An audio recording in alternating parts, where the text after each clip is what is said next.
ਸਾਰਿਆਂ ਨੂੰ ਮੁਬਾਰਕ ਹੋਵੇ। ਪਾਕਿस्तान ਦੀਆਂ ਕੋਸ਼ਿਸ਼ਾਂ ਰੰਗ ਲਿਆਈਆਂ। ਅਮਰੀਕਾ ਤੇ ईरान ਵਿਚਕਾਰ ਮੁਆਹਿਦਾ ਤੈਅ ਪਾ ਗਿਆ। ਅਮਰੀਕੀ ਸਦਰ ਡੋਨਲਡ ਟਰੰਪ ਨੇ ਤਸਦੀਕ ਕਰ ਦਿੱਤੀ।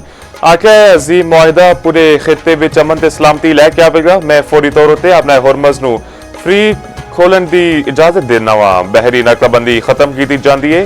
जुमे के दिहाड़े मुआहिदे उत्ते दस्तखत होने के बाद होरमज़ नूं खोल दिता जाएगा। पाकिस्तानी वज़ीर-ए-आज़म शहबाज शरीफ ने अपने एक्स उत्ते पैगाम विच आखिया मुआहिदा लंबे ते अहम मुज़ाकरात दे बाद तय पाया।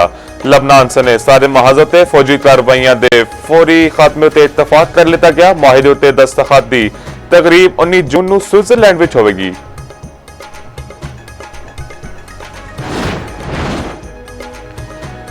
ईरान ने भी अमन मुआहिदे उत्ते भी तस्दीक कर दी। नायब ईरानी वजीर खारजा काजिम गरीबाबादी का कहना है मुफाहमती यादाश्त का मतन हतमी दे दिता गया। इस्लामाबाद कार ते दस्तखत जुमे नूं स्विट्ज़रलैंड विच होणगे। अमरीका की बहरी नाकाबंदी अज रात तो खत्म हो जाएगी। मुफाहमती यादाश्त का मतलब दुश्मन उत्ते एतमाद करना नहीं। हतमी मुआहिदे लई मुज़ाकरात 60 दिन विच होणगे। मुआहिदे की पासदारी ना हुई तो ईरान के रद्दअमल देगा। ईरान की फौज ताकत के मुआहिदे के मतन नूं हतमी शक्ल देने विच मदद की है। ईरानी मीडिया के मुताबिक बरतानवी वज़ीर-ए-आज़म केयर स्टारमर दा ईरान अमरीका मुआहिदे का खैर मकदम आखिया। अमरीका पाकिस्तान कतर ते दूजे अफ्रीका नूं मुबारकबाद पेश करदे हां। अपने होरमज़ विच बगैर किसी रुकावट दे आमदो रफ्त बहाल होनी चाहिए। कतरी वज़ीर-ए-आज़म दा भी खैर मकदम आखिया। सारे अफ्रीक अगले मुज़ाकरात विच तामीरी जज्बे दे नाल शरीक होण। कतर दा पाकिस्तान ते सारे इलाकाई बैन अल-अक़वामी फरीकां नाल इज़हार तशक्कुर।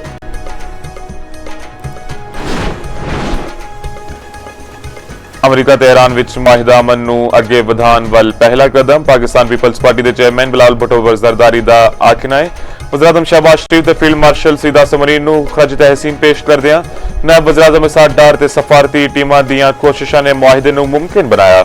वज़ीर दाखिला मोहसिन नकवी ने सोशल मीडिया उत्ते अपने पैगाम विच आखिया अल्लाह सब तो वड्डा है। फील्ड मार्शल ने एक बार फिर कर विखाया। इस बार सिर्फ अपने मुल्क लिए नहीं बल्कि पूरी दुनिया लिए। अमीर जमात इस्लामी हाफिज नईम रहमान ने आखिया अमन मुआहिदे दा तह पना हकीकत विच ईरान दी जित है। इसराइल ने अमरीकी इतिहाद नूं शिकस्त हुई। वेला आ गया है कि पाक सऊदी दिफाई मुआहिदे नूं वसत दी जाए। इहदे विच ईरान ते तुर्की नूं भी शामिल किया जाए।